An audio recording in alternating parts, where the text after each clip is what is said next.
आज हमारी पृथ्वी करोड़ों साल पहले 8,500 डिग्री तापमान में उबल रही थी और यही जगह एक समय पर लाखों साल तक बर्फ से ढकी हुई थी।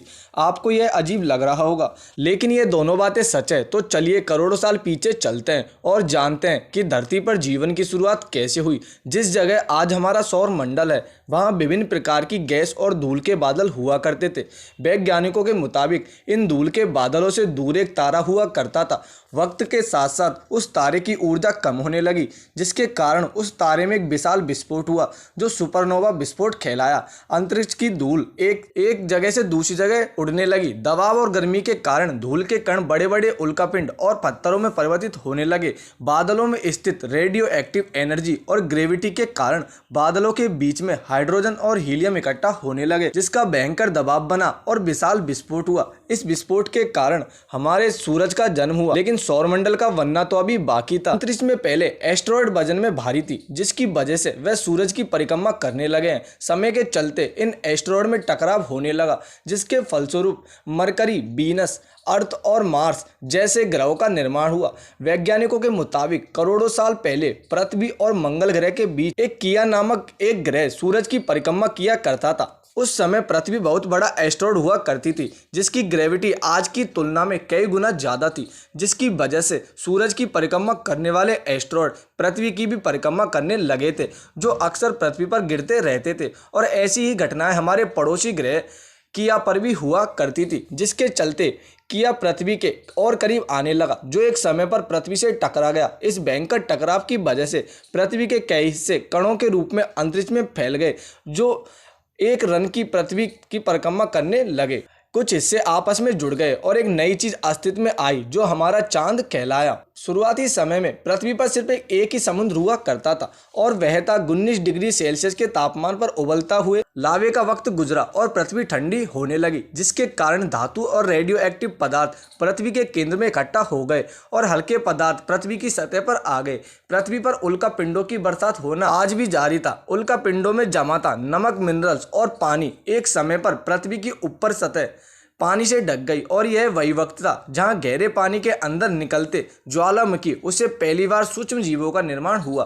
पृथ्वी के सबसे अंदर काकोर रेडियो एक्टिव पदार्थ से बना होने की वजह से हरदम गर्म हो रहा था। इस वजह से हजारों की तादाद में ज्वालामुखी निकलने लगे और यह सिलसिला लाखों सालों तक जारी रहा, जिसके कारण पानी के ऊपर जमीन का निर्माण हुआ। लेकिन वातावरण न होने की वजह से अंतरिक्ष से उल्का पिंडों की बरसात होना जारी था। तो कैसे जमीन पर जीवन की शुरुआत हुई, जानने के लिए इस वीडियो को लास्ट तक देखते रहे। आज से 200 करोड़ साल पहले पृथ्वी पर ऐसा वक्त आया जब पृथ्वी का वातावरण लगभग स्थिर होने लगा था। ज्वालामुखी निकलने धीरे धीरे बंद हो गए थे, सूक्ष्म जीव विकसित होते गए और समूह में रहने लगे।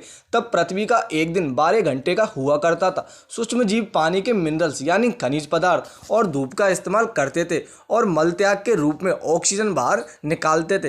पृथ्वी के वातावरण में ऑक्सीजन की मात्रा बढ़ रही थी, जिसके प्रभाव से पृथ्वी का वायुमंडल बनना शुरू हुआ। किसी समय में पृथ्वी का वातावरण कई बार ठंडा, जिसे शीत युद्ध भी कहा जाता है।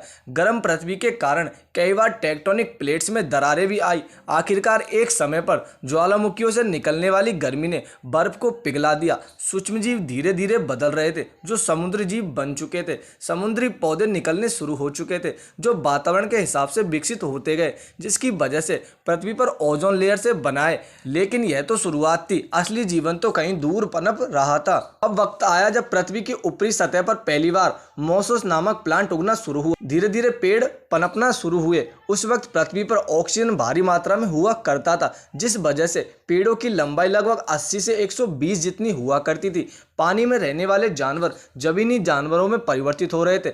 धरती की ज्यादातर जमीन एक जगह इकट्ठा हो चुकी थी, जो एक महाद्वीप बन चुकी थी, जिसे हम पिंटिया महाद्वीप के नाम से जानते हैं। जमीनी जानवरों में वातावरण के हिसाब से बदलाव हो रहा था। उनका शरीर लंबा और विशाल हो रहा था, जो बाद में डायनासोर में परिवर्तित हो गए। ज्यादातर जंगल समुद्र के करीब हुआ करते थे, जिसके फलस्वरूप पृथ्वी पर हरियाली बढ़ती गई। उस वक्त जीवन का एक समूह ताकतवर वंश बन के सामने आ चुका था और वह थे डायनासोर, जिन्होंने 20 से 30 करोड़ सालों तक पृथ्वी पर राज किया। लेकिन अब उनका अंत भी होने वाला था। पृथ्वी पर एक दौर ऐसा भी आया जब पेंसिया महाद्वीप का टूटना शुरू हुआ, जिसमें अफ्रीका से टूटा भारत आकर आज के तिब्बत से टकराया। इस टकराव की वजह से हिमालय का निर्माण हुआ, लेकिन यह भी मानव जीवन की शुरुआत नहीं थी। लगभग 6.5 करोड़ साल पहले माउंट एवरेस्ट जितना बड़ा उल्कापिंड 80,000 किलोमीटर प्रति की घंटे की स्पीड से टकराया, जिसकी ओर जाने पृथ्वी पर भयंकर तबाही मचा दी। जानवर और पेड़ तुरंत ही भाप बन गए। पूरी पृथ्वी धूल और राख से भर गई। समुद्र में भयंकर बाढ़ आने लगी। हानिकारक गैस और धूल की वजह से पृथ्वी नरक के समान बन गई, जिसमें डायनासोर पूरी तरह विलुप्त हो गए। जो जीव जमीन के अंदर रहा करते थे वह इस विशाल प्रलय से बच पाए। हानिकारक गैस और धूल को पूरी तरीके से हटने में हजारों सालों का समय लगा और फिर से वातावरण पहले जैसा होने लगा। और यही वह समय था जहां से पृथ्वी पर असली जीवन की शुरुआत हुई। पृथ्वी पर असली जीवन की शुरुआत हुई जिसमें जमीनी जीव बंदरों में परिवर्तित हुए और यह पहला न्यूट्रिशन कहलाया। खाने की तलाश में बंदरों ने पैरों पर चलना शुरू किया, जो पृथ्वी के दूसरे हिस्सों में भी फैलने लगे। समय जो किसी के लिए नहीं रुकता, जिसका प्रभाव यह हुआ कि बंदर एप्स यानी के बैनर में परिवर्तित हुए, जिनका शरीर और रंग मौसम और जगह के हिसाब से बदलता गया। और एक नई प्रजाति अस्तित्व में आई, जो थे आदिमानव, जिन्होंने वक्त के साथ साथ हथियारों से लेकर आग का आविष्कार किया। विकास की प्रणाली आगे बढ़ती गई, जिसमें आदिमानव इंसान के रूप में विकसित और धर्म से लेकर परिवार, भाषा और संस्कृति का निर्माण हुआ। आज हम इस पृथ्वी की सबसे विकसित प्रजाति बन। पृथ्वी को आज के जैसे बनने में लगभग 450 करोड़ साल का वक्त लगा, मगर इंसान जिस तरह से पृथ्वी को तबाह कर रहे हैं, विज्ञान मानता है कि पृथ्वी पर फिर से एक विशाल परिवर्तन आने वाला। अंतरिक्ष में पहले एस्टेरॉयड वजन में भारी थी, जिसकी वजह से वह सूरज की परिक्रमा करने लगे।